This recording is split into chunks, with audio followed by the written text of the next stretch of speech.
Halo teman-teman semua, hari ini kita akan belajar biologi, yaitu tentang materi kelas 12 IPA pertumbuhan dan perkembangan.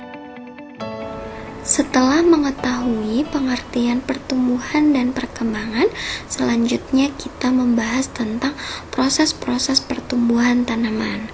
Proses pertumbuhan tanaman ditandai dengan perkecambahan. Nah, untuk tahapan yang pertama yaitu adalah imbibisi. Imbibisi merupakan proses masuknya air ke dalam biji.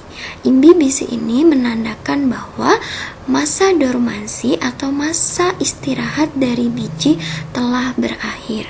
Nah, si air yang masuk ke dalam biji ini sangat penting perannya untuk menginduksi aktivitas enzim.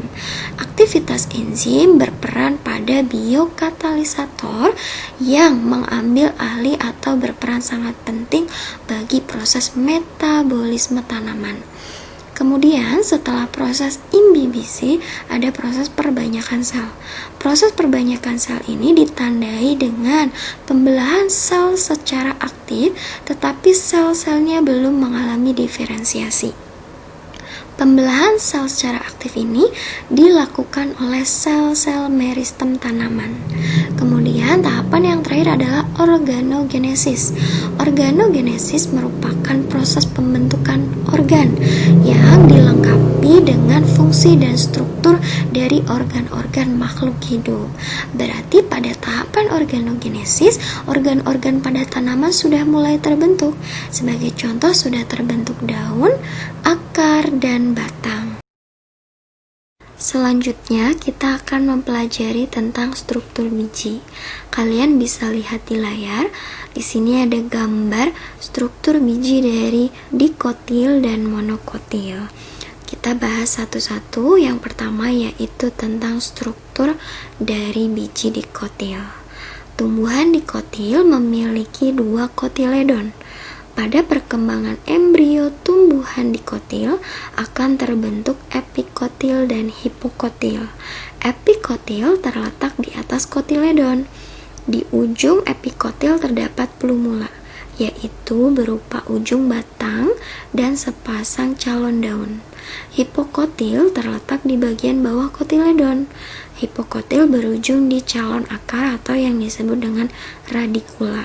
Sedangkan pada struktur biji monokotil hanya memiliki satu kotiledon. Kotiledon pada beberapa tumbuhan monokotil disebut dengan skutelum. Skutelum sangat tipis dan letaknya tertekan oleh endosperm. Skutelum menyerap nutrien dari endosperm selama perkecambahan.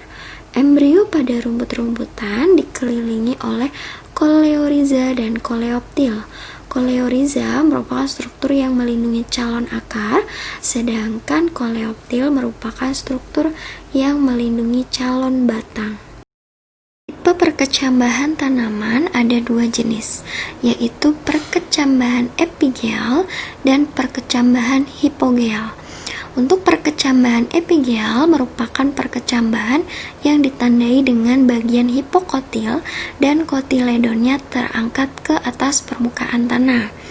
Tipe perkecambahan ini bisa dijumpai pada biji kacang hijau. Kemudian untuk perkecambahan hipogel merupakan perkecambahan yang ditandai dengan kotiledonnya tetap berada di dalam tanah atau di bawah permukaan tanah. Tipe perkecambahan ini bisa dijumpai pada tanaman kacang kapri.